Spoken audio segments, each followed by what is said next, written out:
एक बार एक मछुआरा था जो समुद्र के किनारे एक टूटी हुई झोपड़ी में रहता था और दिन भर मछलियां पकड़ता और उन्हें बेचकर अपना घर चलाता था। लेकिन मछुआरे की पत्नी बहुत लालची थी। वो हर रोज़ मछुआरे से गाली गलौज और लड़ाई झगड़ा करती और कहती कि जाओ और ज़्यादा मछलियां पकड़ो, उन्हें बेचकर खूब सारा पैसा मुझे लाकर दो। मछुआरा अपनी पत्नी के लालच से बहुत परेशान था। दिन भर समुद्र के किनारे बैठा रहता और मछलियां पकड़ता रहता, लेकिन मछुआरा अपनी ज़रूरत से ज़्यादा मछलियां नहीं पकड़ता था। एक दिन मछुआरा अपनी छड़ी के साथ किनारे पर अपनी नाव में बैठा था और जगमगाती लहरों को देख रहा था। अचानक उसकी नाव पानी में गहराई में चली गई और जब मछुआरा संभला तो देखा कि उसके जाल में एक सुनहरी जादू मछली फंस गई है। मछुआरा को समझता उससे पहले कि उस सुनहरी जादुई मछली ने मछुआरे से कहा, मित्र, मुझे जीवन दान दे दो और मुझे समुद्र में डाल दो। मैं एक सुनहरी जादुई मछली हूँ। और मछुआरे ने कहा, अरे हाँ, मुझे इस बारे में अधिक जानकारी प्राप्त करने की आवश्यकता नहीं है। मुझे आपसे कोई लेना देना नहीं है। आप बात कर सकती हैं, इसलिए आप जाइए और समुद्र में तैरिए। ये कहते हुए मछुआरे ने सुनहरी जादुई मछली को समुद्र में डाल दिया। जब शाम को मछुआरा अपने घर अपनी पत्नी के पास गया तो मछुआरे ने अपनी पत्नी को बताया कि आज उसने एक सुनहरी जादुई मछली पकड़ी थी, लेकिन वो उसके किसी काम की नहीं थी, इसलिए उसे वापस समुद्र में छोड़ दिया। ये सुनकर मछुआरे की लालची पत्नी ने कहा, अरे मूर्ख इंसान, ईश्वर ने तुम्हें रुपए कमाने का एक अवसर दिया था और तुमने उसे भी खो दिया। तुम उस सुनहरी जादुई मछली से जो कुछ भी मांगते वो तुम्हें अपने प्राणों को बचाने के बदले दे देती। अब अभी से अभी जाओ और तुम उस सुनहरी जादुई मछली को खोजो और उससे उपहार स्वरूप एक छोटी सी झोपड़ी मांग लो। मछुआरे को अपनी पत्नी की बात बिल्कुल भी अच्छी नहीं लगी, लेकिन वो जानता था कि अगर वो अभी नहीं जाएगा तो उसकी पत्नी रात भर उसे सोने नहीं देगी, झगड़ा करेगी।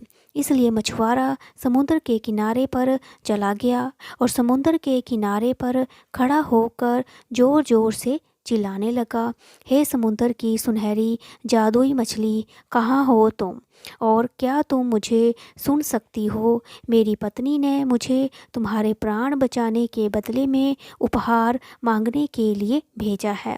तभी सुनहरी जादुई मछली मछुआरे के पास तैर कर आई और बोली, अच्छा, तुम्हारी पत्नी की क्या इच्छा है? मैं अवश्य उस इच्छा को पूरी करूँगी। मछुआरे ने कहा, वो कहती है कि जब मैंने तुम्हें पकड़ा था तो तुम मुझे तुम्हारे प्राण बचाने के बदले मैं तुमसे कुछ मांगना चाहता था, इसलिए उसने मुझे कहा कि मैं तुमसे एक छोटी सी झोपड़ी मांगूं। सुनहरी जादुई मछली ने कहा, घर जाओ और मछुआरे, तुम्हारी पत्नी की इच्छा पूरी हो चुकी है, लेकिन याद रखना, मैं तुम्हारी पत्नी की 3 इच्छाएं ही पूरी कर सकता हूँ और अंतिम इच्छा तुम्हारा वर्तमान होगा। मछुआरा अपने घर गया और अपनी पत्नी को एक अच्छी झोपड़ी के दरवाजे पर खड़ा देखा। मछुआरे की पत्नी ने मछुआरे को झोपड़ी के अंदर बुलाया और कहा, देखो, मेरी बात मानने का परिणाम क्या ये हमारी टूटी हुई झोपड़ी से अच्छी नहीं है। देखो, इस झोपड़ी में एक बेडरूम है और एक रसोई घर है और झोपड़ी के पीछे एक छोटा सा बगीचा भी है जिसमें सभी तरह के फूल और फल लगे हैं और पीछे एक आंगन भी है जो बत्तखों और मुर्गियों से भरा हुआ है। ये सब देखकर मछुआरे ने कहा, ठीक है, अब हम खुशी से रहेंगे, तुम्हारी इच्छा पूरी हो चुकी है।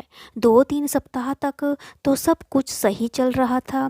फिर मछुआरे की पत्नी ने मछुआरे से कहा, स्वामी, इस झोपड़ी में हमारे लिए प्राप्त जगह नहीं है और आंगन और बगीचा भी बहुत बहुत छोटा है और घास की झोपड़ी में बरसात का पानी आता है। मुझे एक पत्थर सा महल रहने के लिए चाहिए, बड़ा सा। तुम फिर से सुनहरी जादुई मछली के पास जाओ और उससे कहो कि हमें एक महल दे दो। मछुआरे ने अपनी लालची पत्नी से कहा, मुझे फिर से सुनहरी जादुई मछली के पास कुछ मांगने के लिए जाना अच्छा नहीं लग रहा। हमारे पास बहुत ही सुंदर झोपड़ी है, हमें इसी में खुश रहना चाहिए। मछुआरे की पत्नी ने कहा, बकवास मत करो और मेरा कहना मानो और जाओ और कोशिश करो। मछुआरा चल गया, लेकिन वो दिल से बहुत ही दुखी था। और जब वो समुद्र के किनारे पहुंचा तो मछुआरा समुद्र के किनारे पर खड़ा होकर जोर जोर से मछली को चिल्लाने लगा, ये समुद्र की सुनहरी जादुई मछली, क्या तुम मुझे सुन सकती हो? मेरी पत्नी ने मुझे तुम्हारे प्राण बचाने के बदले में उपहार मांगने के लिए भेजा है। तभी सुनहरी जादुई मछली मछुआरे के पास तैर कर आती है और बोली, अच्छा, तुम्हारी पत्नी की क्या इच्छा है? मछुआरे ने कहा, वो कहती है कि जब मैंने तुम्हें पकड़ा था तो तुम्हारे प्राण बचाने के बदले तुमसे कुछ मांगना चाहिए था, इसलिए उसने मुझे कहा कि तुमसे एक पत्थर का महल मांगो। सुनहरी जादुई मछली ने कहा, घर जाओ मछुआरा, तुम्हारी पत्नी की दूसरी इच्छा पूरी हो चुकी है, लेकिन याद रखना, तुम्हारी पत्नी की तीसरी इच्छा ही पूरी कर सकती हूँ। मछुआरा अपने घर गया और अपनी पत्नी को एक महल के दरवाजे पर खड़ा देखा। मछुआरे की पत्नी ने मछुआरे से कहा, देखो ये कितना भव्य है। ये महल में एक साथ आए और वहाँ उन्हें बहुत से नौकर मिले और बहुत सारे कमरे भी, सभी बड़े पैमाने पर सुंदर थे, सुनहरे रंग की कुर्सियों से भरे हुए थे। महल के पीछे एक बगीचा था और उसके चारों ओर एक आधा मीटर लंबा एक पार्क था, जिसमें भेड़, बकरियां, खरगोश और हिरन भरे थे। आंगन में अस्तबल और गाय के घर थे। ये सब देखकर मछुआरे ने कहा, ठीक है, अब हम खुशी से रहेंगे, तुम्हारी इच्छा पूरी हो चुकी है। 2-3 दिन, सप्ताह तक तो सब कुछ सही चल रहा था। फिर मछुआरे की पत्नी ने मछुआरे से कहा, स्वामी, इस महल में हमारा रहना व्यर्थ है, क्योंकि महलों में तो केवल राजा रहते हैं।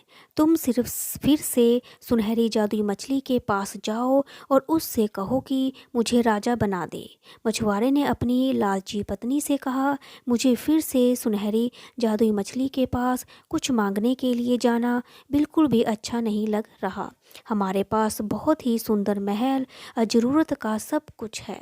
तुम्हें लालच नहीं करना चाहिए, हमें इसी में खुश रहना चाहिए। मछुआरे की पत्नी ने कहा, बकवास मत करो और मेरा कहना मानो और जाओ और कोशिश करो। मछुआरा चला गया, लेकिन वो दिल से बहुत ही दुखी था। जब वो समुंदर के किनारे पहुंचा तो मछुआरा समुद्र के किनारे पर खड़ा होकर जोर जोर से सुनहरी मछली को आवाज़ लगाने लगा, हे समुंदर की सुनहरी जादुई मछली, क्या तुम मुझे सुन सकती हो? मेरी पत्नी ने मुझे तुम्हारे प्राण बचाने के बदले में फिर उपहार मांगने के लिए भेजा है। तभी सुनहरी जादुई मछली मछुआरे के पास तैर कर आई और बोली, अच्छा, तुम्हारी पत्नी की इच्छा क्या है? मछुआरे ने कहा, वो कहती है कि जब मैंने तुम्हें पकड़ा था तो तुम मुझे अपने प्राण बचाने के बदले से तुमने कुछ मांगना चाहिए था, इसलिए उसने मुझे कहा कि तुम उसे राजा बना दो। सुनहरी जादुई मछली ने कहा, घर जाओ मछुआरे, तुम्हारी पत्नी की तीसरी इच्छा पूरी हो चुकी है। मछुआरा अपने घर गया और अपनी पत्नी को एक टूटी हुई झोपड़ी के दरवाजे पर खड़ा देखा। मछुआरे ने अपनी पत्नी को बताया कि तुम्हारी केवल 3 इच्छाएं ही पूरी हो सकती थी और तीसरी इच्छा तुम्हारी वर्तमान था। हमें केवल 2 इच्छाएं ही करनी चाहिए थी। तुम्हारे लालच की वजह से तुमने सब कुछ खो दिया। अगर आपको मेरी ये कहानी अच्छी लगी तो लाइक करें, शेयर करें, सब्सक्राइब करें और देखने सुनने के लिए थैंक यू सो मच।